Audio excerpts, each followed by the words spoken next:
buy a house in a foreign country, a house with the beautiful name of Bramasole.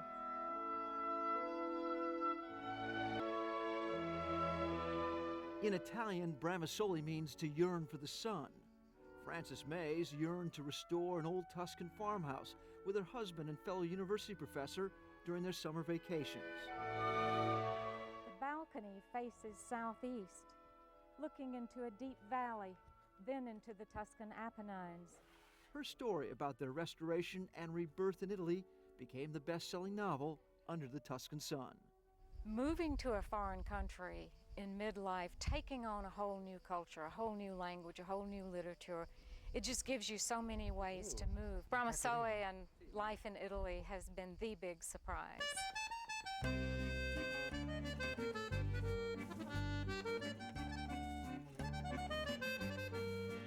Cortona, one of Italy's oldest medieval cities, dating back nearly 3,000 years to the Etruscans, a favorite of everyone from Dante to Ulysses and Virgil.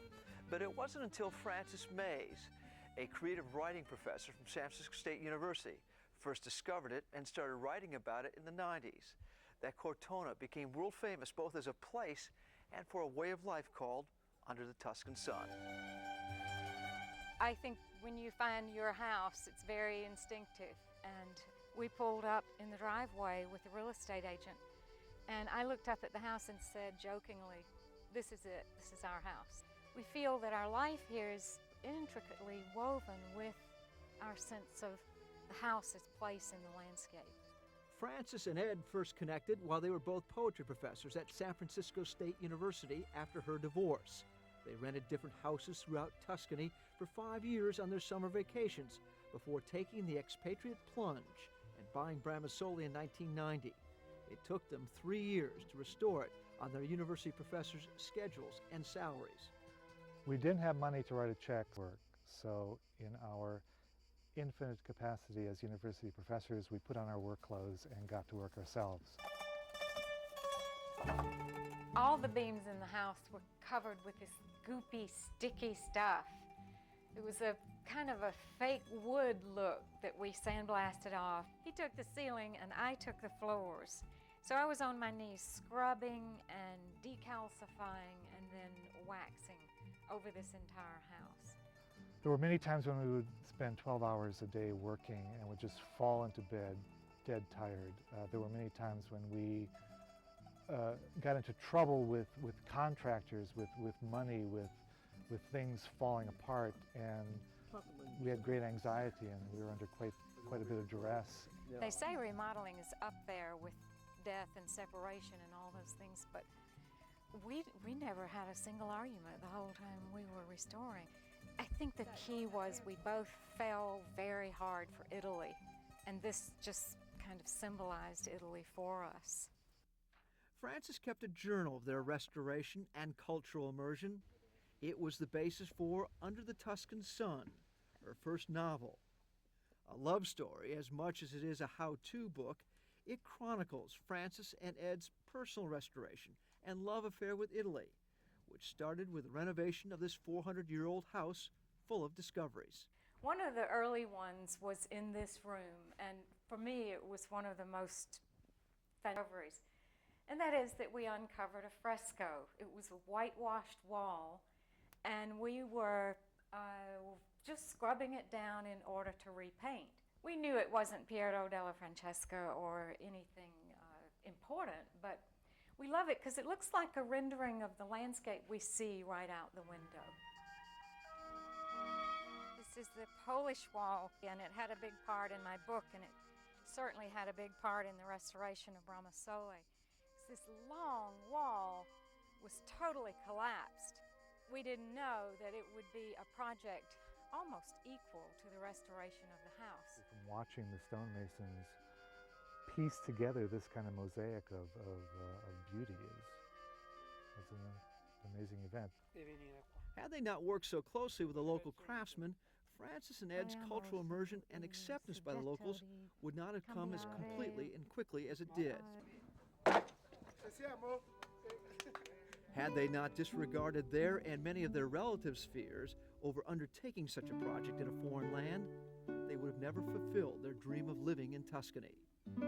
There was some fear, but I think a lot of it was wanting to do something different, wanting to do something very almost foolish or adventurous. Actually, you never had any doubts. I was the one who was turning in the night thinking, what have we done? But you always said, this is paradise, this is heaven, this is the thing to do. To buy a house in Italy.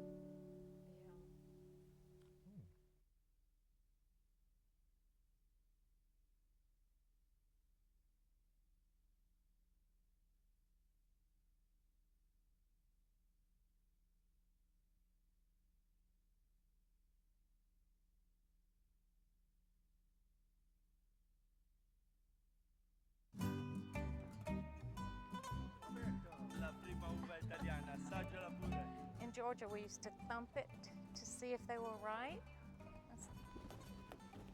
It has a certain sound, you just have to know it. There's no way to describe it. Francis grew up in a small town in Georgia, and when we came here, it was like we had landed again in our childhood. It felt like we were back in Winona, Minnesota, and Fitzgerald, Georgia. For Francis and Ed Mays, La Dolce Vita, the sweet life they now enjoy in Cortona, is much more than great food and wine. It's more of a state of mind based on the close friendships and simple pleasures they have discovered in their adopted hometown, which has adopted them as well. You have a connection with the whole place. I know every inch of Cortona. I know every street. I know every doorknob. I know every flower pot, everything. And I had that sense as a child as well, living in a town of 8,000 people and knowing every single street. These streets are narrow as they were in the Middle Ages, and that, I think, makes them retain their very human scale. And along these streets, there are so many architectural marvels. What I've discovered living in Cortona, living in Tuscany, is the simple pleasures, as we all know, are the best. Instead of going to the theater, you go to the piazza. Piazza is where life happens. If you need to see the carpenter for something, just stand in the middle of the piazza for a couple of hours and you will see that carpenter go by you. He is the master stonemason of this area. Lui è un muratore molto, molto bravo. We had a downtown that functioned something like the piazza functions here. Everybody saw each other downtown. Everybody met downtown for their shopping. These people have seen each other yesterday, and yesterday they said to each other, "See you tomorrow." And here they all are, because you come to the piazza every day. In this piazza of the Duomo, the main cathedral of Cortona, we're under the protection of Santa Margherita here. She's the local saint, the patron saint of Cortona. Francis Mays has become the new patron saint of Cortona, which is well off the Tuscan tourist track until her book, which has now sold over 2 million copies in 20 languages. Everybody come about the book in Cortona. It's famous everywhere now, no? I think the Cortonese have been totally thrilled over the economic boon that has come in the wake of my books. They come to me constantly and tell me, I'm a craftsman. If your book hadn't happened, I would have had to have left Cortona. In recognition of her importance to the town, the city fathers have officially made her a Cortonese, a citizen of Cortona, a title normally reserved for those born here. My initial reaction when they asked me to be the honorary citizen was dread, because I had to make a 10-minute speech in Italian in front of the whole town. So that was a trauma. But once I had done that, I felt thrilled because it came to symbolize for me just how much my life had changed. And I have upstairs the certificate they gave me, and I frequently look at it and think, I'm a citizen.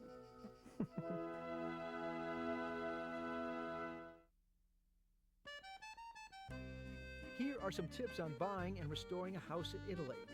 It's always better to rent houses first before buying anything. be prepared to get personally involved in the purchase. Italians prefer to deal direct than dealing exclusively with agents and brokers. Spend some time in advance learning the language so you'll be able to communicate directly with the contractors and construction crews. If your property is in an area designated to be historic, you will not be able to change the facade or the basic footprint of the buildings. Don't try to convert an Italian farmhouse with its small rooms into an American-style house with big open spaces. 3-foot thick walls in many cases are used to support the entire house. And most importantly, take the time to do it Italian style, which in the end is the only way it's going to get done and make the process most enjoyable.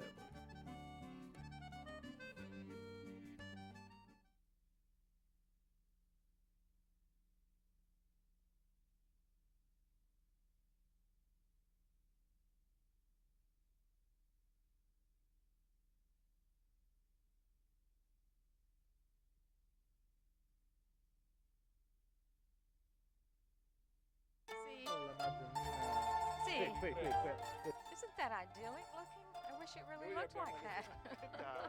What started as simply a house restoration project has spawned a cottage industry of related products and projects named after their Bramisoli house and under the Tuscan Sun.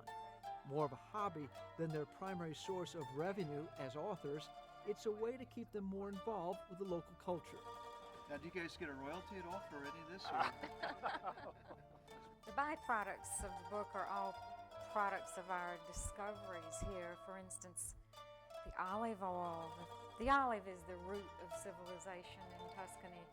And every time there's an olive harvest, we feel like we are getting back to that essential ancient rhythms of the seasons. When we first moved here, the first 3 or 4 years, we had cleared the brush around the olive trees, but we really didn't get an olive crop until 5 years later. It took 6, 7 years of nurturing these olive trees to bring them back to life. Then at the end of it, we have these wonderful bottles of oil. So many exciting things have happened, kind of as a natural extension of our love of the Tuscan house.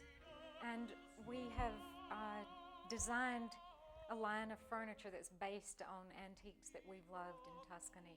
A lot of things have happened just out of a kind of spontaneous love for the things that we have come to appreciate in Tuscany. Since cooking and good eating were such an engaging part of her book for gourmands and novices alike, there is now an Under the Tuscan Sun cooking school run by Silvia Baracchi and her husband Riccardo at their nearby Il Falconeri Hotel and Vineyard. To be involved in the local cuisine, it's very important for them to know the local ingredients, the local tradition also. Tuscan cooking is very important. Use the material fresh every time. Never you use the product that don't exist in the season. The keynote word for Tuscan cooking is simplicity. And the essential ingredients of Tuscan cooking are kind of unvarying. It's just the combinations that you put them in that make the difference. We've learned so much from Sylvia because she is extremely creative with using local ingredients in fresh new ways at her cooking school. At 1 o'clock, everything stops. There's a Tuscan ability to maintain that connection, that kind of regularity of eating at a certain time during the day, which I think strengthens and fortifies their sense of family and community. And there's a saying in Tuscany that at the table one doesn't grow old. The pleasures of living in Tuscany are immense. I came here for the art, basically, but I was immediately overwhelmed by the whole context of Italy. But the art has always given me very deep pleasure here. Beauty is transformative, and when you're in a place of beauty, it begins to transform you. Cortona's a small town, but I think this town has a little bit of everything, that represents everything in Italian art. The architecture, the medieval streets, there are just so many things that create this sense of this being a real navel for artists always, and for people who are drawn to the artistic life.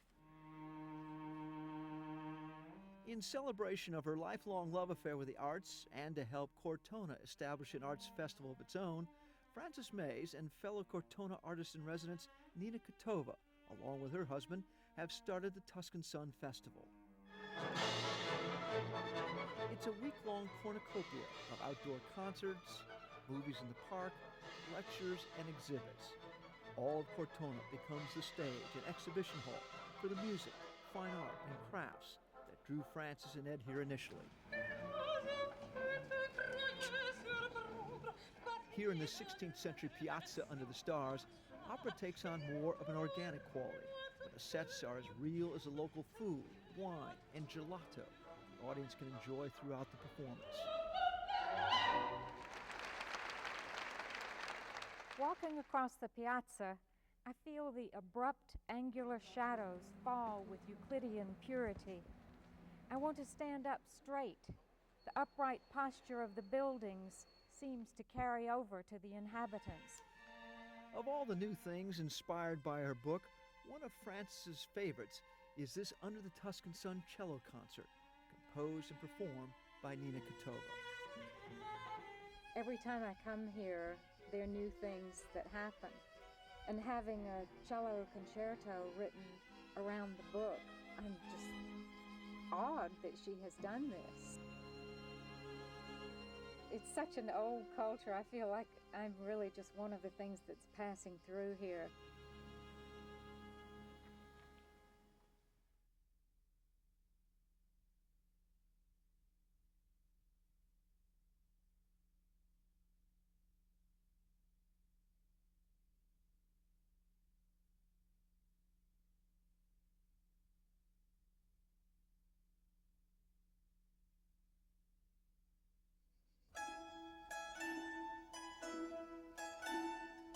We were actually picking blackberries on this little road down here 2 summers ago, and we saw this house in the distance. It was completely covered by blackberries. It was a collapsed ruin, then it was owned by local count up on the mountain, and we started talking to him about it, and he allowed us to buy it.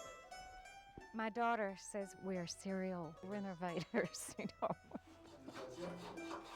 Frances and Ed Mays are getting back to their stone and plaster roots to do it all over again. This time it's an abandoned 12th century style hermit's house in a chestnut forest in the hills above Cortona. This will from all the attention of their first restoration, and for family and friends who want to share in their Italian lifestyle. I think for any kind of relationship, it's fantastic to have something that you are building together. We both happen to really like this whole process. That's why we've been crazy enough to get into it for a second time.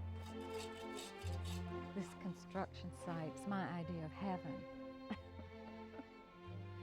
The workers are all the angels, and the architect is the God, and here we all are. Falconieri. Still very much the poets and dreamers, they are working with the architectural historian Fulvio De Rosa to restore the house around the traditional lifestyle of its former inhabitants, while modernizing it for their needs. This is going to be kind of a writing room with its own fireplace. We think of this place as a very cozy place to be in the winter, to get a lot of work done. Does this mean there's going to be another book or another story, another film, another saga? Oh, yes. The saga Yes. continues? Absolutely. Oh, wow. Look at that. Look at that. That's a falcon. The sequel to the first book is bound to include the story of a neighbor's lost falcon they spotted circling overhead, which stopped the entire construction process, while they all took turns trying to coax him back to his perch. Life in the Tuscan Sun has its priorities and symbols. The search for the lost falcon. Maybe we could call the house the Lost Falcon. That's a That's good a name. Omen. That is Omen. a good name, the Lost Falcon. very romantic and fanciful name for this kind of house. I think the Lost Falcon is a good name. The one story and symbol that lives on at the original house is the shrine at the bottom of the driveway, where an old man mysteriously left flowers every day until he just as mysteriously disappeared. But the kind of amazing thing that happened was that then I wrote my book Under the Tuscan Sun, and a lot of people started coming by the house to see the house that I'd written about in the book. And people started leaving little things for me in the shrine, pine cones and notes and coins and flowers. Frances, in some ways, do you think you've created a shrine to this Italian lifestyle and things that have been going on here for centuries? Well, it's certainly a shrine for us. I think home always is. If you feel deeply at home somewhere, it's kind of your shrine. We were happy as we were. We could have lived as university professors who were able to come to Italy in the summer quite happily forever. But this turn of events is something that surprised us, and we've loved. We've loved the whole time.